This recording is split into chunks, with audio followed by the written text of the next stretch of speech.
So, let's go. On July 23rd, 2012, a storm tore through Earth's exact position in space. It was moving at 2,000 kilometers per second. It would have been the worst disaster in human history. Nobody noticed, because we weren't there. Here are 8 reasons the sun could black out Earth before this decade is out. Number 1. The week that almost ended everything. A few days before July 23rd, the sun fired off a smaller eruption. Think of it as a snowplow. It punched a lane through the solar wind, cleared out all the resistance, all the ambient plasma that would normally slow something down. Then on the 23rd, 2 separate explosions launched from the sun, about 10 minutes apart. They merged in transit into a single wall of magnetized plasma and came screaming through that cleared lane with nothing pushing back against them. 20.78 hours after liftoff, that wall crossed Earth's orbital path. Earth wasn't there. It wasn't. Stereo A was a NASA spacecraft built to observe the sun from the side, designed to survive exactly this kind of environment. It got hit. It recorded everything. And the data it sent back is what eventually told us how close we came. Scientists spent months with that data. Daniel Baker, a space physicist from the University of Colorado, came out of that analysis and said, if it had hit, we would still be picking up the pieces. Not years of disruption, not a rough recovery. Picking up pieces, present tense, ongoing, indefinite. The storm was classified as comparable to or potentially exceeding the largest geomagnetic event in recorded history, and the margin between that storm and Earth was 1 week of orbital position. 7 days earlier, we would have been exactly where Stereo A was. 7 days later, same thing. The window of safety was 7 days wide, and we sailed through it without even knowing the window existed. That's the baseline. That's what we're talking about when we talk about solar storms. Not a flicker, not a satellite glitch, the kind of thing where you're still picking up pieces. Number 2, what the sun is actually doing right now.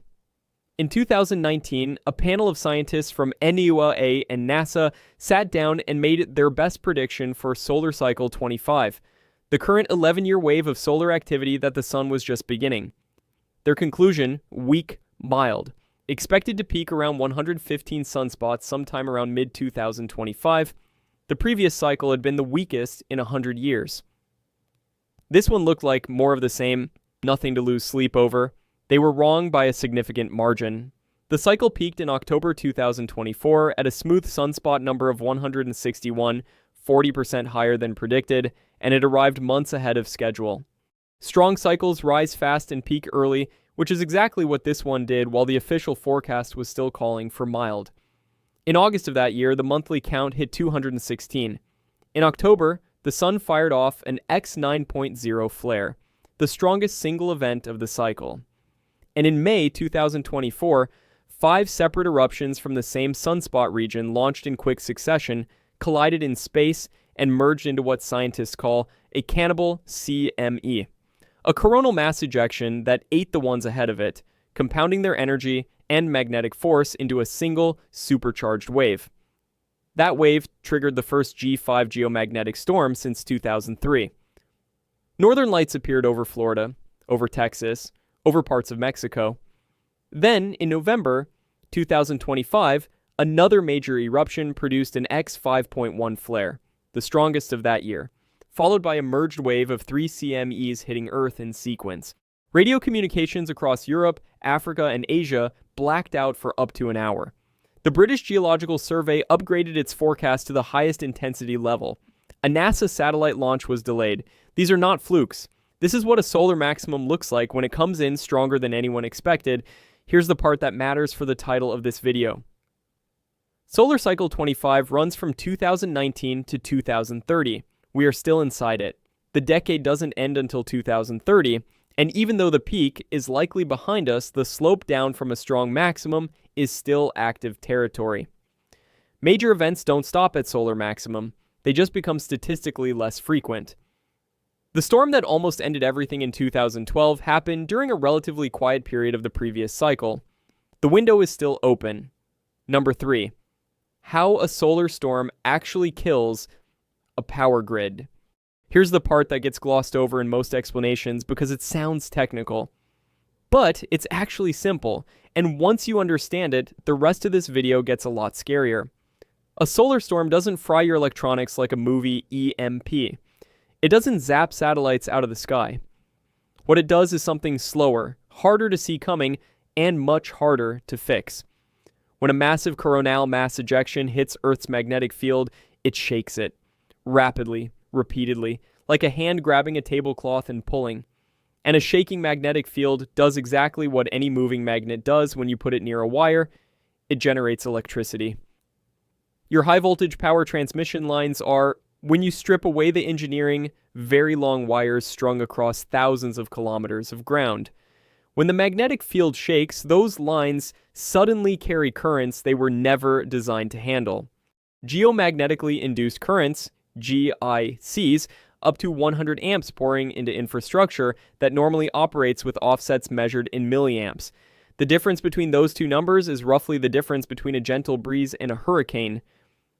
Those currents flood into the high voltage transformers that are the backbone of every major power grid on Earth. The transformer core saturates.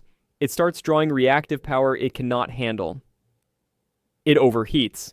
The insulation breaks down. And unlike a circuit breaker that trips and resets, a transformer that burns is gone. It doesn't recover. It has to be replaced. On March 13th, 1989, this played out in real time. At 2:45 in the morning, geomagnetically induced currents hit the James Bay transmission network in Quebec. Protective relay systems, sensing something catastrophically wrong, started tripping offline to protect themselves, and in doing so, pulled the legs out from under the grid. The entire provincial power network collapsed in under 90 seconds. 21 gigawatts of supply, gone.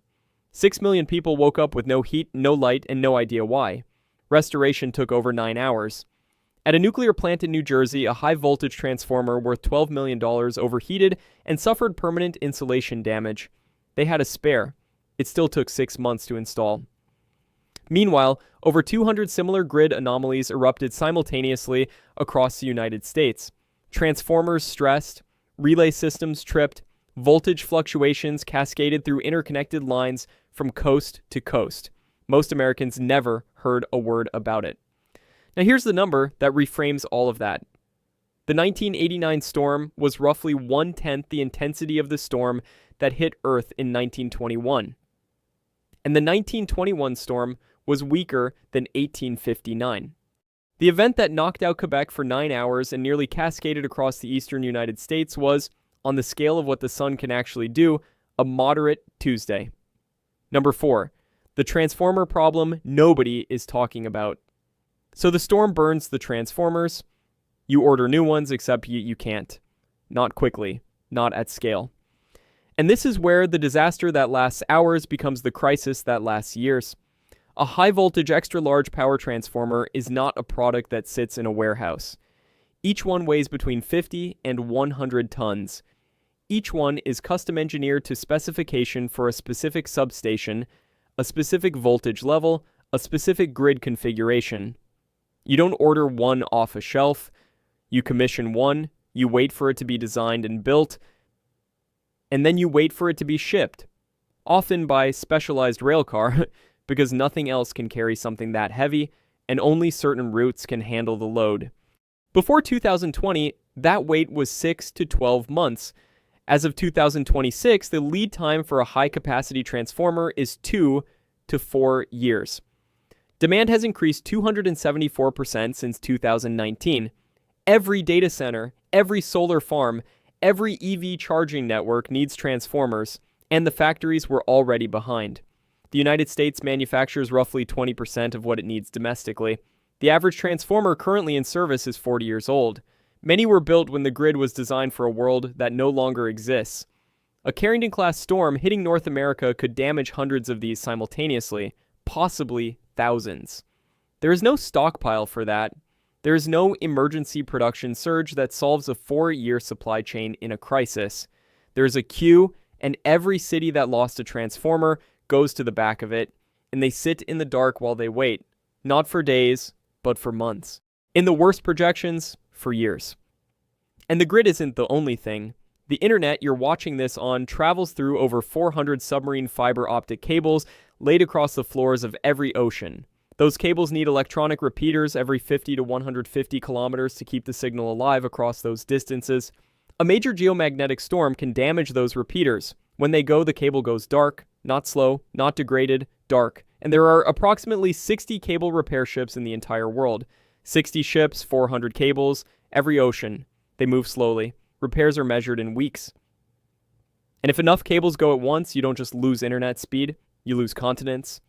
Whole regions of the world cut off from each other's financial systems, communications infrastructure, everything that runs over those lines, while the ships work their way down the list. The storm lasts hours. What comes after it is something else entirely. Number 5, what you would actually see and feel.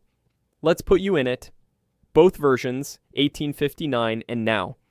In September of 1859, gold miners in the Rocky Mountains woke up in the middle of the night and started making breakfast. The sky was that bright. People in the northeastern United States walked outside and read newspapers at midnight, not struggling to make out the words, just reading, under a sky that looked like dawn. Across the tropics in Cuba, Jamaica, Panama, Hawaii, Colombia, southern Japan, and parts of Australia, the aurora burned. Not the cool pale shimmer most people have seen pictures of. Blood red, oxygen atoms at 200 to 300 kilometers altitude, energized so intensely they lit up in a color that usually signals something is very wrong. Ships at sea saw it. Equatorial cities saw it.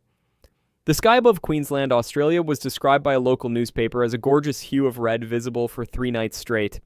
Astronomer brightness classifications have a scale, and what happened that night rated a class 4. The brightness of a full moon stretched across the entire visible sky. Some people thought neighboring cities were on fire. Some thought the world was ending. They weren't entirely wrong about the scale of what was happening.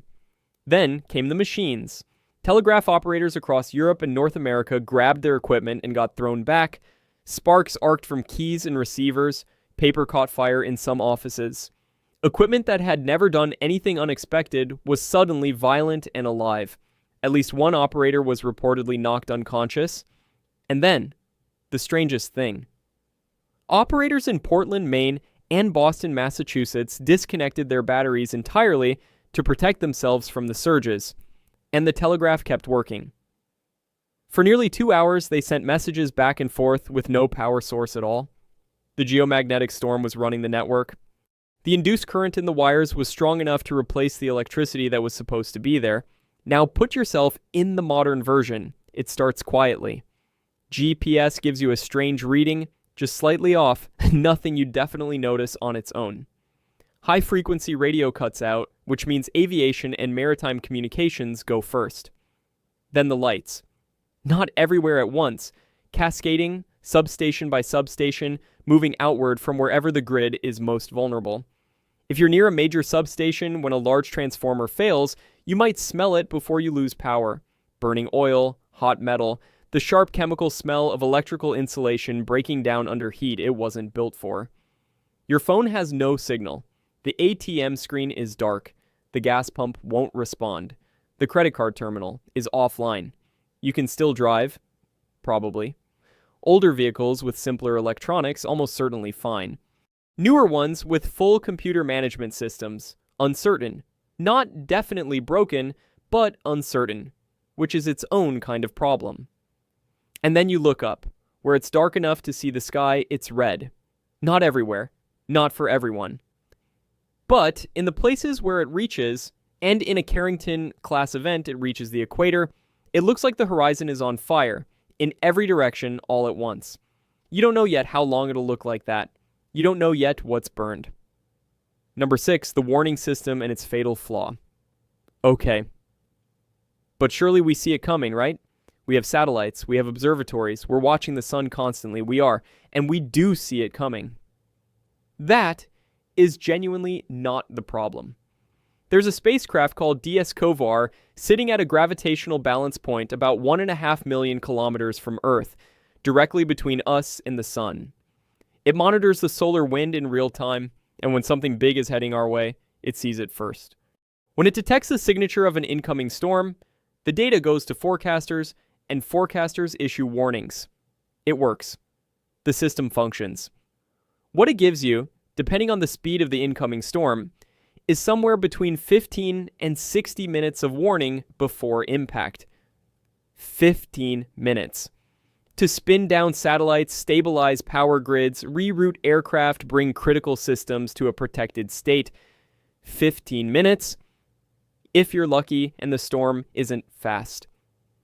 But the deeper problem isn't even the time. It's what we don't know inside that window. The single variable that determines whether a coronal mass ejection causes a catastrophic geomagnetic storm or a beautiful aurora is the orientation of the magnetic field embedded inside the CME, specifically whether that field points southward. When it points southward, it locks onto Earth's northward pointing field and reconnects with it, tearing open the magnetosphere and pouring energy in. When it points northward, the storm is largely deflected, same size eruption, completely different outcome. And that orientation, the thing that determines everything, cannot be measured until the CME actually reaches DSCOVR, minutes before Earth impact. You can watch a storm travel for 2 or 3 days across space and still have no idea how bad it's actually going to be until it's essentially already here. Scientists call this the BZ problem, and it is one of the genuinely unsolved puzzles in space weather forecasting. And then there are the ones that don't show up at all. In March 2023, a severe geomagnetic storm hit Earth with essentially no advanced detection. The eruption that caused it was so faint and diffuse, a slow, low-density magnetic structure drifting off the sun, that it never appeared in the coronagraph catalogs that forecasters use to track CMEs. The storm happened. Forecasters had not predicted it. Scientists have a name for these: stealth CMEs, invisible until they hit. In July 2025, DSCOVR itself experienced a software failure. The primary warning system went quiet. There are better systems being designed. One proposed ESA mission would sit 10 times farther from Earth than DSCOVR, giving 2.5 hours of warning instead of 20 minutes. Another mission, called Vigil, is actually approved and scheduled to launch in 2031. It would orbit the sun from the side, watching active regions before they even rotate into Earth's view, giving days of meaningful heads up instead of minutes. These are real, good ideas. They are not operational yet. Right now, today, 20 minutes, maybe, if the satellite is working, if the storm isn't one of the invisible ones, if you're lucky with the orientation. Number 7, Carrington wasn't even close to the worst. Everything so far has been built around the 1859 Carrington event as the ceiling, the worst benchmark, the planning scenario that governments and grid operators and insurance companies use when they model extreme risk. So here's the part that should bother you. The Carrington event doesn't show up in tree rings at all. It's too small. In 2012, a scientist named Miyake was doing something very specific and very tedious, measuring carbon-14 concentrations in annual growth rings from ancient Japanese cedar trees, year by year, going back over 1,000 years. Carbon-14 is a radioactive isotope that spikes in Earth's atmosphere when the planet gets hit by an intense burst of high-energy particles from space. It's a natural recording system. Every year the tree grows a ring, and every ring preserves a chemical snapshot of the atmosphere when it formed. In the rings from 774 CE, she found an anomaly with no clean explanation. A carbon-14 spike so large it dwarfed anything in the record, including anything the Carrington event could have produced. No supernova in the historical record matched it. No gamma-ray burst fit the timing. Eventually, the conclusion became unavoidable. The sun had done something in 774 that was at least 10 times more powerful than anything we'd used as our worst-case scenario. And it had done it during a period with essentially no large-scale technology to break. The spike has since been confirmed in trees on 5 continents and matched in ice cores from both Greenland and Antarctica. Whatever hit Earth in 774 was global, instantaneous on geological timescales, and completely without modern analogy.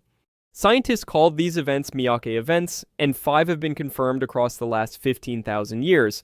In 7,176 BCE, 5259 BCE, 664 RBCE, 774 CE, and 993 CE.